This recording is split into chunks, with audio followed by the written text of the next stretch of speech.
Assalamualaikum warahmatullahi wabarakatuh.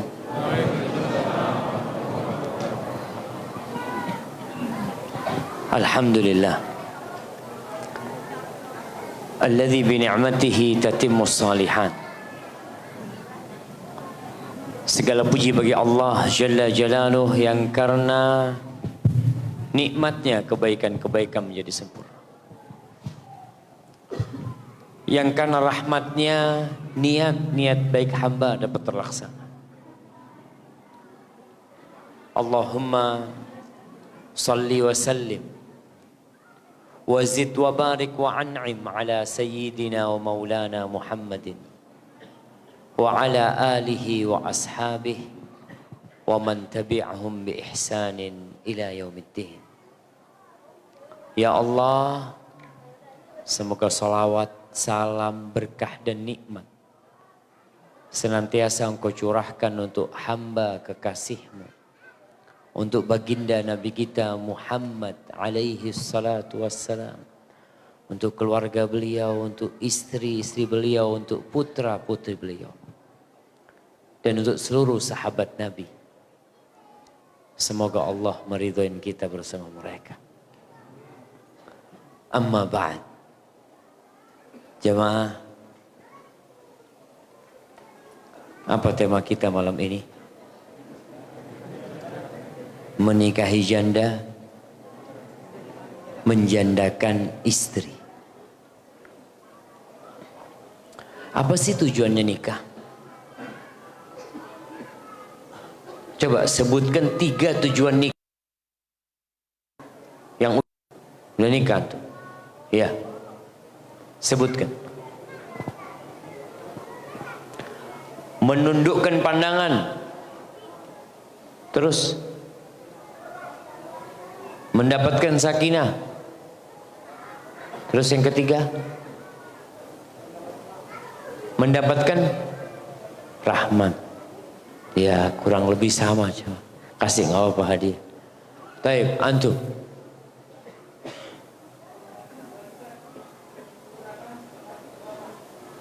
menyempurnakan setengah agama. Udah kasih hadiahnya. Baik, sebelah sini. Nah,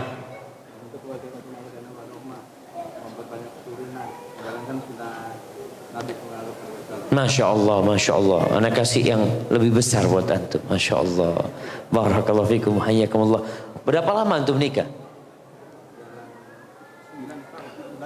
Jalan 9 tahun. Semua yang antum sebutkan sudah didapat.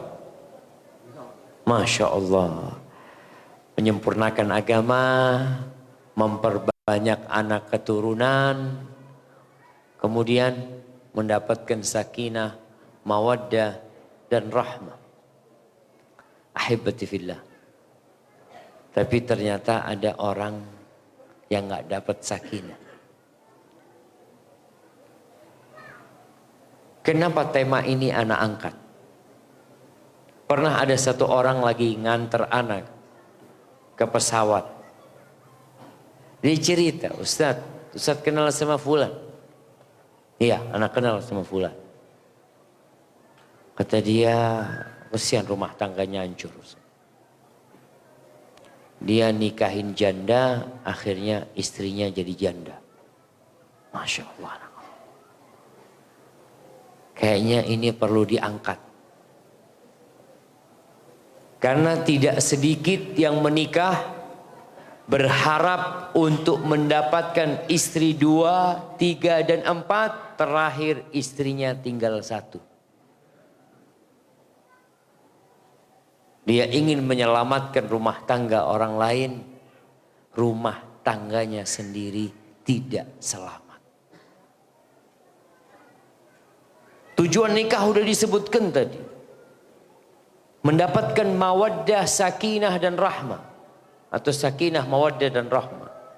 Ingin tentram orang itu hidup.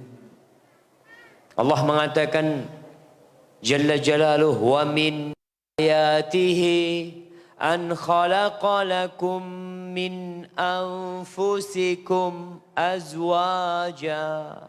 Di antara tanda-tanda kebesaran Allah, tanda-tanda keesaan Allah. Allah Azza wa Jal menciptakan dari diri kalian sendiri pasangan hidup kalian.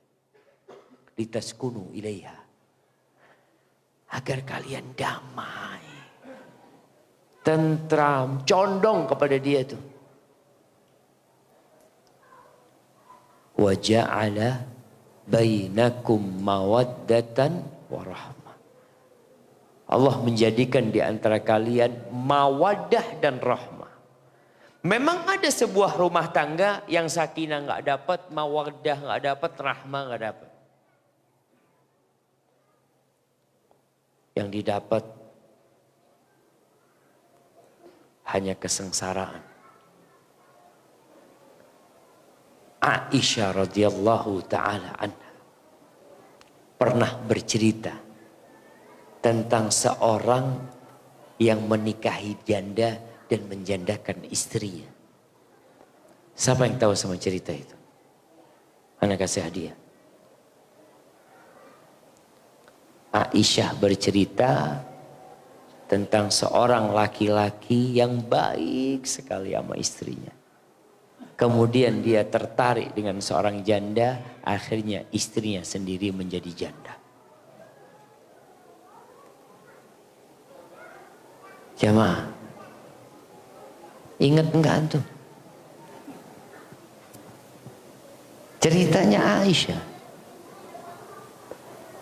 Cerita tentang 11 orang wanita yang menceritakan suami. Kemudian yang terakhir Aisyah menceritakan tentang Ummu Zara. Ummu Zara ini hadisnya riwayatkan Imam Bukhari. Ummu Zara ini cerita bahwa suaminya begitu baiknya. Dia yang dahulunya hidup di kemiskinan. Hidup dengan keluarga yang sibuk dengan kambingnya. Kemudian dinikahin Abu Zara. Dia hidup di tengah-tengah manusia yang kendaraannya adalah kuda dan onta. Dan Abu Zara kalau kasih fulus, Masya Allah, jangan ditanya. Cerita tentang keluarganya suaminya, Allahu Akbar. Abu Zara ini duda. Atau dia punya istri yang lainnya. Bagaimana baiknya keluarganya Abu Zara. Anak-anaknya. Bahkan pembantunya baik. Antum lihat jamaah. Ketika orang cinta, semuanya jadi indah. Pembantunya jadi indah, bayangkan. Setelah kehidupan yang penuh dengan keindahan. Suatu hari, Abu Zara ini melihat seorang wanita. Janda. Dengan 2 anak. Yang digambarkan 2 anaknya ini seperti 2 macan, kecil masih anak, yang sedang bermain-main di bawah perut ibunya.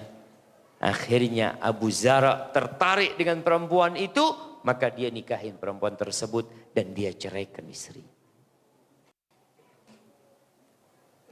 Akhirnya Ummu Zara dinikahin oleh laki-laki lain. Disebutkan suaminya yang kedua ini baik sekali. Dia kalau sudah bawa harta dikasihkan kepadaku. Kata suamiku, udah engkau bagi kepada keluargamu. Silahkan berbuat baik kepada orang tuamu, siapa aja yang kau ingin. Tapi kata Abu Zara, kalau semua kebaikan suami keduanya ini dibandingkan dengan kebaikan Abu Zara, suami pertamanya, itu enggak satu wadah. Satu wadah. Itu ternyata semua kebaikannya suami kedua enggak sebanding dengan sedikit kebaikan Abu Zara. Ada yang mengatakan para ulama, kenapa Ummu Zara tetap hatinya berada sama suaminya yang pertama? walaupun sudah diceraikan. Karena suami yang pertama adalah cinta pertama dia. Ada yang mengatakan naqil fuadaka haitsu syi'ta minal hawa mal hubbu illa lil habibil awwali. Silahkan engkau pindahkan hatimu kemana engkau suka, tapi cinta tetap untuk yang pertama. Ada beberapa riwayat kenapa Abu Zara menceraikan istrinya yang baik. Ternyata penyebabnya walam tazal bihi hatta talaqani. Istri keduanya itu terus ngomporin suaminya sampai akhirnya dia menceraikan aku. Setelah Aisyah cerita seperti itu, maka Rasul sallallahu alaihi wasallam mengatakan, kuntu laki ka Abi Zara li Ummi Zara. Aku, hai Aisyah, seperti sikapnya atau seperti posisinya Abu Zara kepada Ummu Zara. Walakinni la utalliquki. Tapi aku tidak menceraikan engkau. Nabi sebutkan ucapan aku tidak menceraikan engkau. Abu Zara dengan semua kebaikannya, ada satu yang tidak disukai di dia. Itu dia menceraikan istri. Dan kita tahu, cerai adalah salah satu perbuatan yang paling dicintai iblis. Iblis tuh suka banget jemaah dengan perceraian. Makanya dia godain terus agar bercerai. Baik suami menceraikan istri, atau istri yang dibisikkan iblis agar dia gugat cerai kepada suami, atau istri yang merongrong suaminya supaya menceraikan istrinya yang pertama atau istrinya yang kedua. Maka Rasul SAW mengatakan kepada Aisyah, aku seperti Abu Zara kepada Ummu Zara untuk anti, tapi aku tidak menceraikanmu. Apa kata Aisyah radhiyallahu anha? Bi abi anta wa ummi ya Rasulullah. Engkau lebih baik daripada Abu Zara kepada Ummu Zara. Jamaah rahimakumullah, nikah lebih dari satu itu boleh apa enggak? Masya Allah. Tapi apa gunanya antum nikah lebih dari satu kalau rumah tangga antum hancur? Apa manfaatnya sekarang? Ya gimana nggak hancur Ustaz? Istrinya 2, 3, 4 tapi rukun. Alhamdulillah. Tapi jangan sampai antum menyelamatkan kapal orang lain, kapal antum sendiri karam.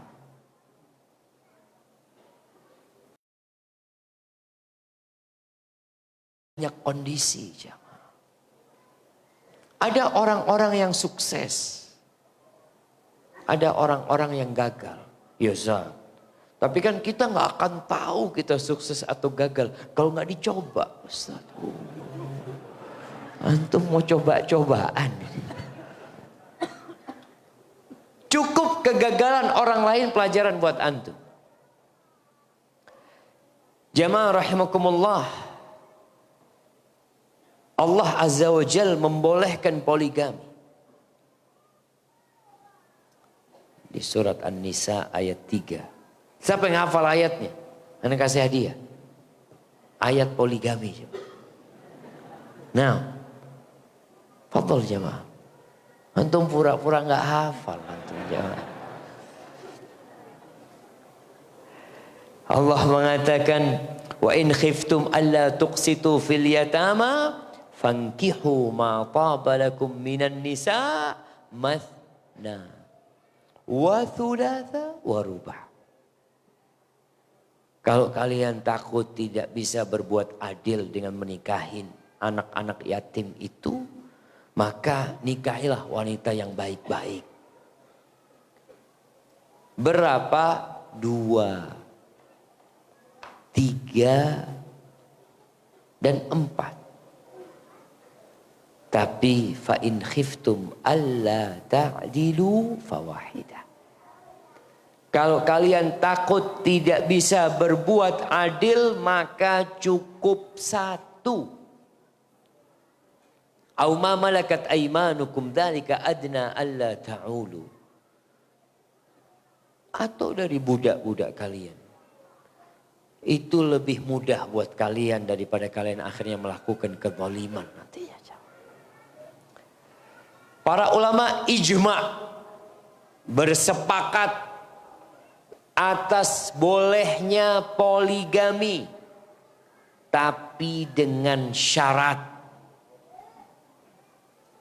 Poligami dengan syarat.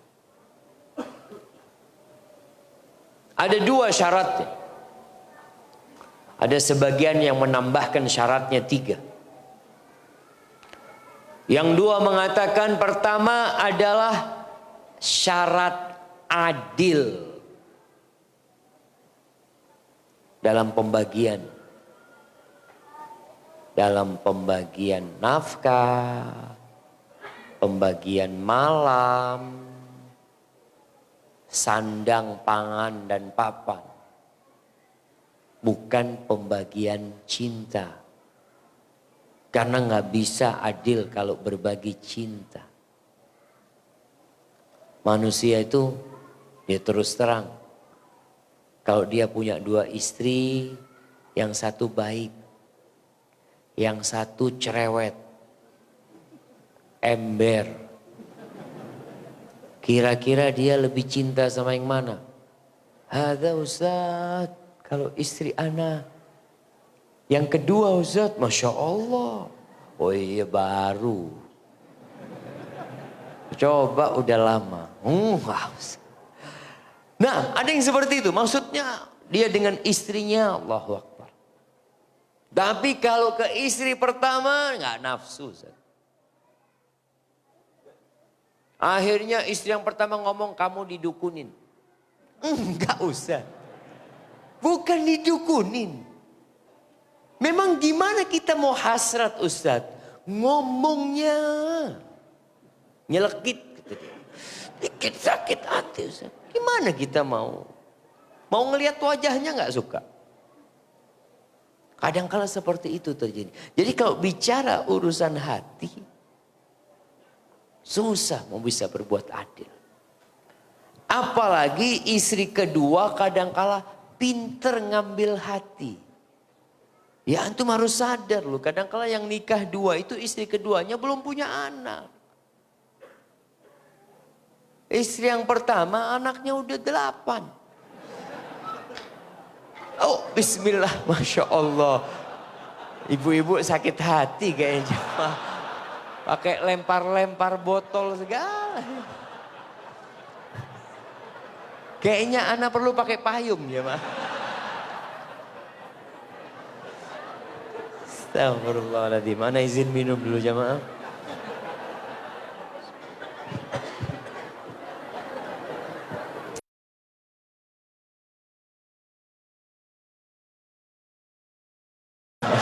Fadal. Sabar insyaallah. Antum belum nikah? Belum. Antum kalau nikah nanti dilemparin sama istrinya. Mudah-mudahan enggak lah jamaah. Nah, tadi kalau bicara adil, kalau bicara cinta nggak bisa adil. Tapi antum harus menyamakan hal itu. Kalau bicara adil hati, walan ta'dilu bainan nisa walau harastum. Nggak mungkin kalian bisa adil kata Allah. Ini ayat digunakan oleh sebagian orang penentang poligami. Itu Allah sendiri yang katakan nggak bisa berbuat adil. Berarti syarat yang di An-Nisa itu jelas nggak mungkin berlaku. Karena syaratnya berbuat adil dan Allah menafikan adil. Iya. Allah menafikan keadilan hati. Makanya Allah katakan, fala tamilu kullal mail fatadharuha kal muallaqah. Jangan sampai engkau condong kepada salah satu dari istrimu dengan semua kecondonganmu, sehingga salah satu istrinya ditinggal seperti gantungan. Kayak nggak punya suami, tapi masih bersuami. Itu yang dilarang. Jadi mampu berlaku adil. Kalau nggak mampu cukup satu. Dosa antum nikah lagi. Antum tahu nggak mampu berlaku adil. Tapi gimana Ustaz? Nafsu. Antum menyalurkan nafsu. Halal tapi zalim berbuat dosa. Apa manfaatnya buat antum?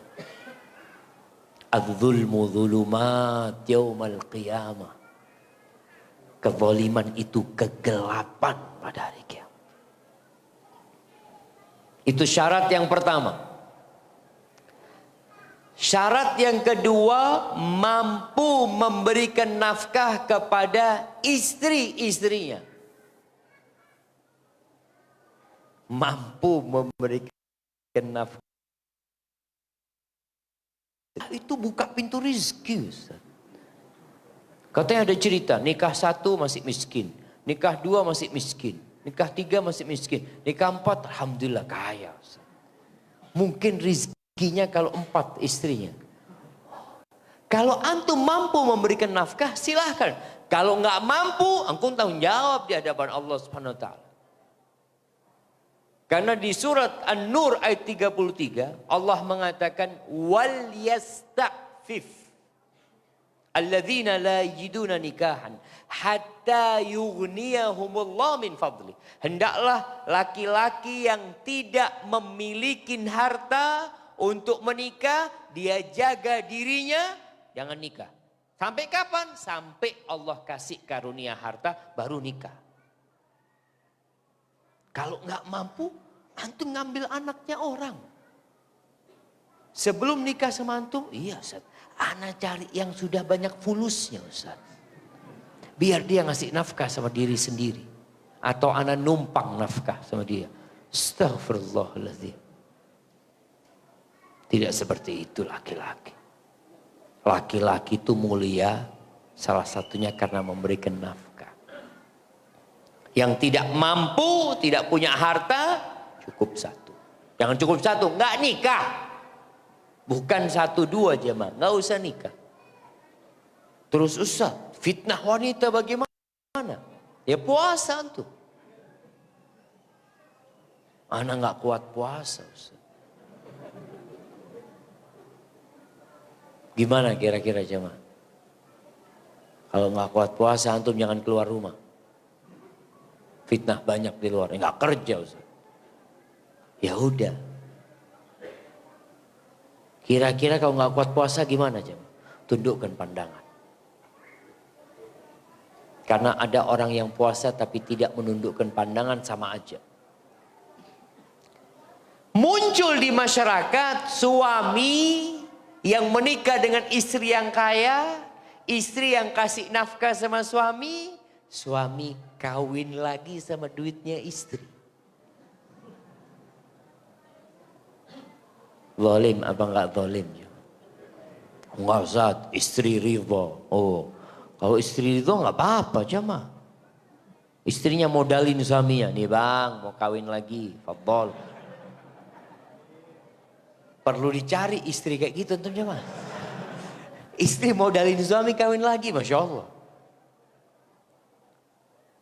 Artinya ketika tidak memiliki kemampuan, antum jangan menikah lagi. Apalagi pakai duitnya istri. Antum benar-benar gak mampu. Listrik yang bayar suami. Suami. Listrik yang bayar istri. Antum makan tiap malam, istri yang belanja. Terus antum kerjanya ngapain? Waker, Ustaz, jagain rumah. Ada. Terus kawin lagi sama pembantu sebelah. Astaghfirullahaladzim. Ini kadang-kala terjadi di masyarakat. Nggak mampu secara finansial, maka jangan nikah. Ada syarat yang ketiga disebutkan oleh beberapa penulis, yaitu mampu memuaskan istrinya. Secara fisik dia mampu. Karena antum punya kewajiban bukan hanya kasih makan. Ada nafkah batin yang harus diberikan.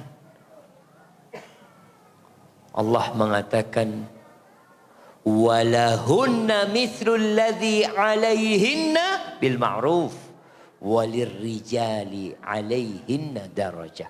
Dan wanita-wanita itu punya hak yang sama dengan haknya laki-laki, tapi laki-laki dikasih kelebihan sama Allah SWT.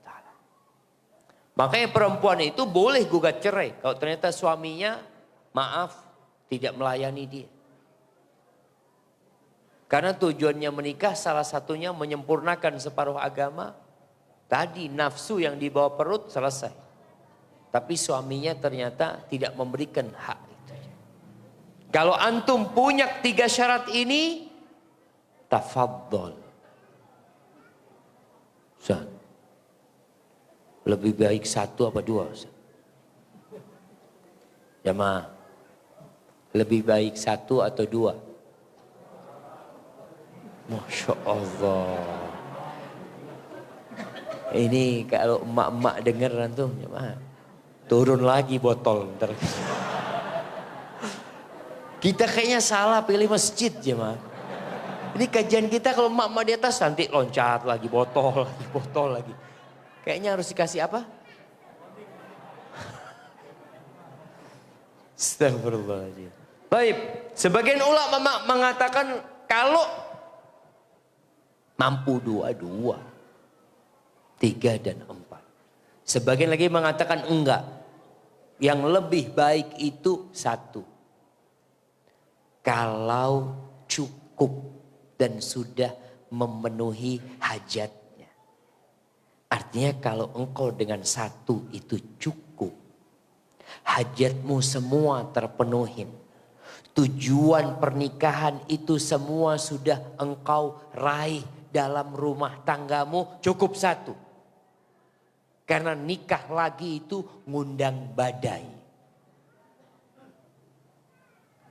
Mau tidak mau. Antum pikir rumah tangga Nabi SAW tenang-tenang aja jemaah.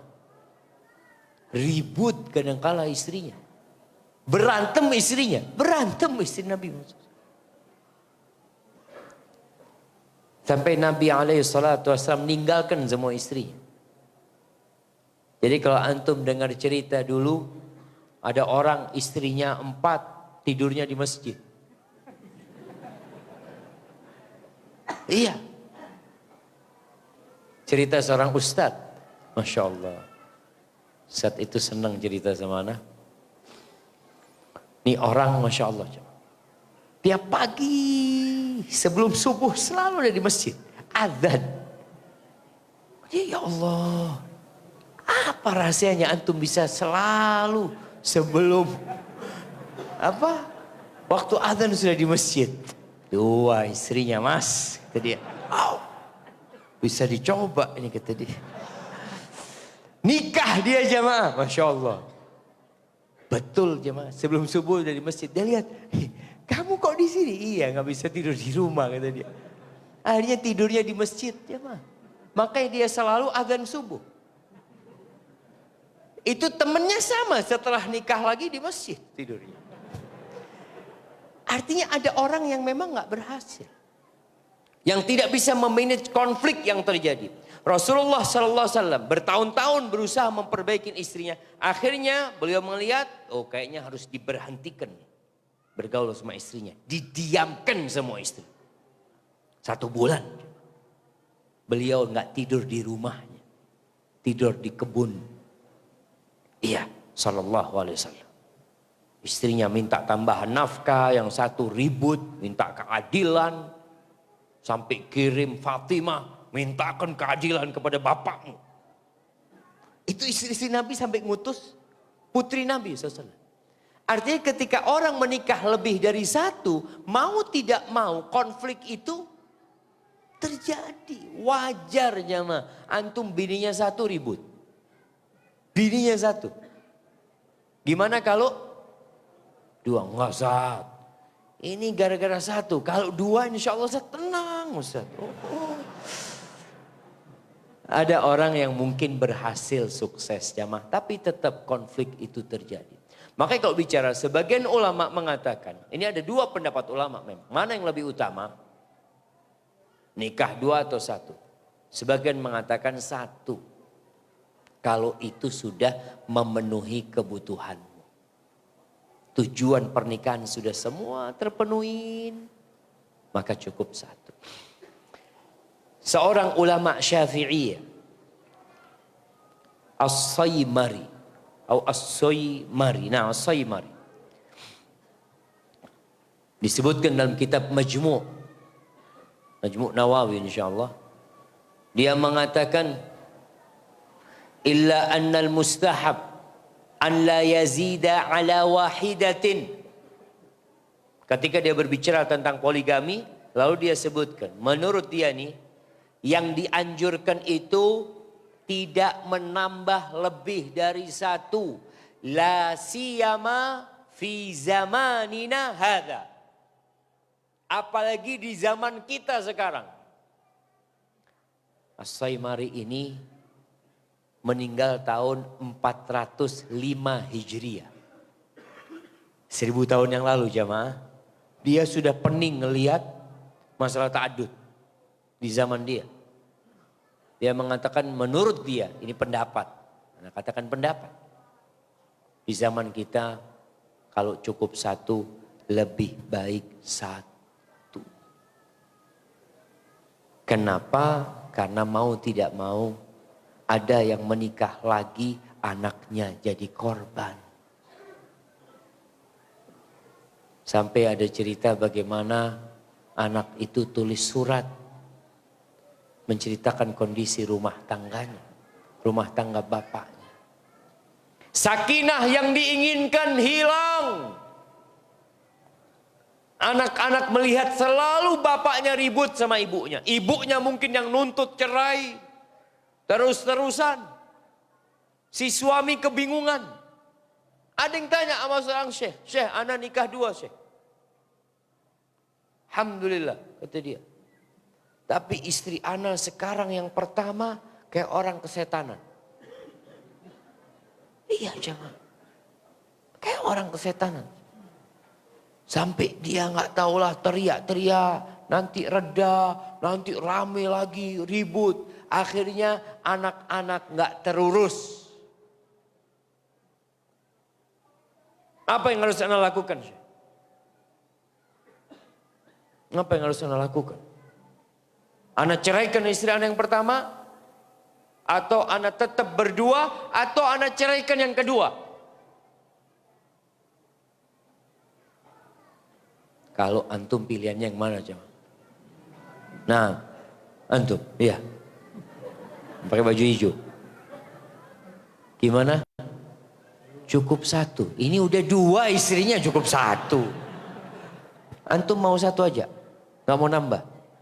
Kenapa? Takut. Fadhol. Kasihkan ke dia jamaah. Akhirnya Syekh merasa memberikan nasihat. Kayaknya engkau carikan istri yang kedua. Kalau memang sakinah nggak ada di rumah. Apa gunanya sekarang? Pikirnya orang tuh kalau nikah 2, 3, 4 kan Masya Allah. Malam ini di rumahnya fulana. Dibukain pintu. Ke rumah fulana. Ini ke rumah istri tua. Yang ada teriak-teriak. Astagfirullah. Tutup lagi. Buka. Astagfirullah. Antum kemana sakinah yang ingin itu jemaah? Antum berpikir ke rumah istri muda sakinah. Antum kepikiran sama istri pertama. Wah Ustaz. Anak termasuk orang yang tega Ustaz. Kepikiran terus sama dia. Subhanallah. Kemana al-wafa, kemana al-ihsan. Sekarang yang jadi korban bukan cuma istri. Anak-anak jadi korban. Itu bingung.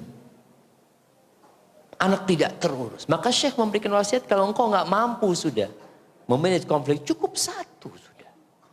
Yang mana yang diceraikan, Syekh itu menasehati, ceraikan yang kedua. Nggak punya anak dan minta maaf sama dia. Karena tentunya lebih berat sama masa depan anak-anaknya daripada sang ayah hanya memikirkan kenikmatan sesaat.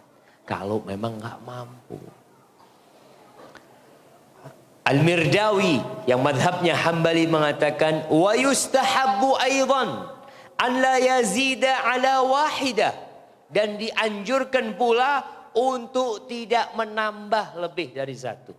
In hasala bihal i'faf, kalau itu sudah cukup menjaga kehormatan dirinya, ala sahih minal madhab. Itu pendapat yang sahih dalam madhab, dikatakan oleh dia. Dalam madhab Hambali. Wa jumhurul ashab istahabbu an la yazida ala wahidah. Dan jumhur dari ulama Hanabila dia sebutkan, mereka ya lebih menganjurkan untuk satu. Kalau cukup jamaah. Bicara kalau cukup. Kalau nggak cukup antum tambah. Dan Syekh Ibn Utsaimin rahimahullahu ta'ala mengatakan al-iqtisaru alal wahida aslam. Memiliki satu istri itu lebih selamat. Walakin ma'adzalik, tapi dengan pendapat ini, idza kana al-insan yara min nafsihi annal wahida la takfi. Kalau dia tahu satu nggak cukup buat dia. Tidak cukup dia dengan satu. Karena ada jemaah. Anak nggak cukup satu. Apalagi mungkin istrinya sakit atau gimana. Fa innana na'muruhu bi ayyatazawwaj thaniya wa thalitha wa rabi'ah. Kalau satu nggak cukup, maka kita suruh dia nikah 2, 3, 4 dengan syarat adil. Hatta yahsulalahu tuma'nina. Sampai hidupnya tentram. Wa ghaddil basar wa rahatin nafas. Dia alhamdulillah kalau sudah 4 ini anak baru tenang. Ada orang yang seperti itu. Tapi ada orang yang satu udah cukup. Aduh satu nggak habis susah. Alhamdulillah. Ada yang seperti itu. Maka cukup satu. Tapi sebagian ulama mengatakan tadi. Enggak. Yang lebih utama. Kalau engkau mampu 2, 3, 4. Tentunya harus menghadapi resiko yang ada. Jamaah rahimakumullah. Berkaitan dengan wanita. Ada wanita ketika akad mensyaratkan untuk tidak dipoligami. Apakah boleh syarat tersebut? Ada khilaf di antara para ulama. Sebagian membolehkan syarat itu. Dan kalau sang wanita mensyaratkan, aku mau menikah denganmu dengan syarat engkau tidak poligami. Kalau suaminya poligami, berarti dia berkhianat. Dan sang istri punya hak untuk gugat cerai. Walaupun suaminya tidak zalim, tapi dia telah melanggar persyaratan tersebut. Gimana kalau nggak ada syarat? Sang istri tahu-tahu dapat berita, karena banyak sekarang jamaah. Sebuah anjuran atau arahan kalau mau poligami itu. Ini ustadz cerita. Lebih baik minta maaf daripada minta izin. Antum minta maaf lah sama istri. Datang mohon maaf sama istri. Paling istri 2-3 hari lah. Tapi ada yang 2-3 tahun gak selesai-selesai. Minta maaf belum selesai-selesai. Nah, ketika suami tahu-tahu poligami, istri tahu suami poligami, memberitahu atau tidak, apakah sang istri punya hak untuk gugat cerai? Apakah poligaminya seseorang itu menjadikan istri pertama punya hak untuk menggugat suaminya agar menceraikan dia? Enggak. Kalau engkau nikah sama dia sudah enggak. Pilih aku atau dia? Masya Allah. Dua-duanya. Kata dia. Nggak bisa kata dia. Udahlah. Apakah sang istri punya hak menggugat suaminya? Tidak ada masalah apa-apa. Suaminya adil. Suaminya berbuat baik kepada istrinya. Semua aturan agama dia jalankan. Dan istrinya sama sekali tidak terzolimi. Jadi kalau bicara kan zalim lelaki. Enggak. Sesuatu yang diperbolehkan dalam agama. Maka itu jadinya boleh tidak zalim. Maka di sini para ulama menjelaskan tidak ada hak bagi wanita yang dipoligami dalam posisi suaminya adil dan sesuai dengan syariat, tidak ada hak buat dia untuk gugat cerai. Maka kalau dia gugat cerai tanpa sebab, kata Rasul sallallahu alaihi wasallam, faharamun 'alaiha raihatul jannah. Dia tidak akan mencium bau surga. Sebagian wanita menentang, nggak apa-apa nggak cium bau surga. Na'udzubillah min dzalik. Ini bicara keyakinan.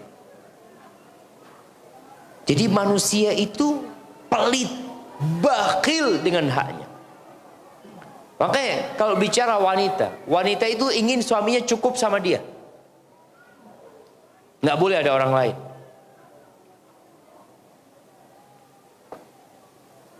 Sebenarnya yang bakhil itu bukan yang bakhil. Ana izin minum dulu jemaah.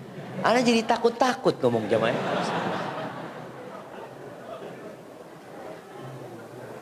Alhamdulillah. Ketika wanita ngelihat suaminya kawin 2-3, aduh ini laki-laki rakus. Nah, taib. Yang rakus suami yang istrinya 3 atau istri yang suaminya cuma 1 istrinya. Ini perempuan, suami ini punya hak berapa? 4. Dia ambil semuanya. Sama perempuan nih, enggak, buat aku semuanya. Yang rakus yang mana sekarang? Ya makanya kalah orang, ya Allah, kalau bicara rakus sama. Wa uhdiratil anfusus syuh. Secara kejiwaan laki perempuan sama. Dia tidak ingin yang dia milikin itu di-share sama orang lain. Sama seperti itu. Nggak ingin dibagi sama orang, enggak. Buat aku doang. Itu yang sudah ditanamkan di diri manusia. Disinilah poin ujiannya jamaah. Antum diuji sebagai seorang suami, mau nikah lagi, istri diuji, suaminya poligam. Suami diuji keadilannya, diuji kesabarannya, diuji syukurnya sama Allah Subhanahu wa taala, diuji niatnya. Karena ada lelaki-lelaki yang menikah lebih dari 1, nggak ada niat kecuali untuk berbangga-banggaan. Berapa antum?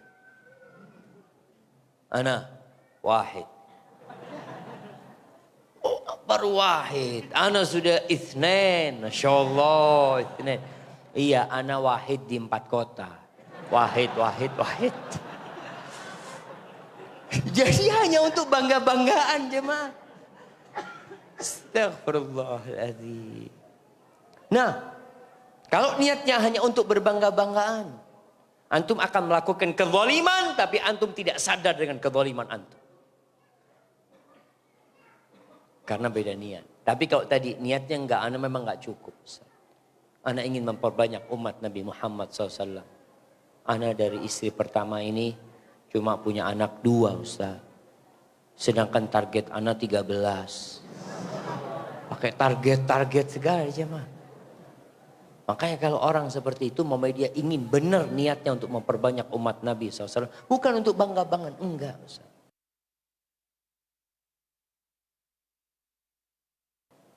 Maka kembali kepada yang kita bicarakan. Tidak punya hak untuk gugat cerai. Kami poligami. Negara poligami itu bukan untuk gugat cerai. Berhenti kok. Dia akan terus merongrong. Pura-pura gila dia di rumahnya. Padahal dia ingin lihat suaminya. Supaya diceraikan istri keduanya. Tuh ada perempuan juga. Yang dia ngomporin suaminya supaya nyeraikan salah satu istrinya. Tanpa sebab yang sesuai dengan syariat. Dilaknat tuh perempuan seperti itu. Jamaah rahimakumullah. Para ulama berbincang tentang sebab-sebab yang membolehkan wanita menggugat suaminya cerai. Nggak bisa lagi dia bersama sama suami. Yang pertama, kalau suaminya tidak memberikan nafkah yang sesuai. Suami nggak ngasih nafkah. Anak-anak terlantar. Si istri boleh nggak gugat cerai? Boleh. Kalau tadi suaminya kawin lagi, suami anak ini saat gajinya sebulan 2 juta. Ustaz. Biasanya ngasih anak 1 juta. Setelah kawin lagi ngasih anak 500 ribu. Kata dia harus adil. 500 buat apa bang? Ini anak-anak SPP 225. Listrik 200. Berapa udah? 425. 75 buat makan apa bang? Ya puasa Daud. Ya suruh puasa Daud. Astagfirullah. Jadi kalau suami memang tidak mencukupi, tidak memberikan nafkah yang sesuai, istri boleh gugat cerai. Dia ngelihat ini suami Ustaz masih punya utang sama anak nggak bayar, kawin lagi tahu-tahu. Insyaallah kita salat dulu jamaah. Kita lanjutkan selesai salat Isya insyaallah. Hadza wa sallallahu ala nabiyyina Muhammadin wa ala alihi wasallam.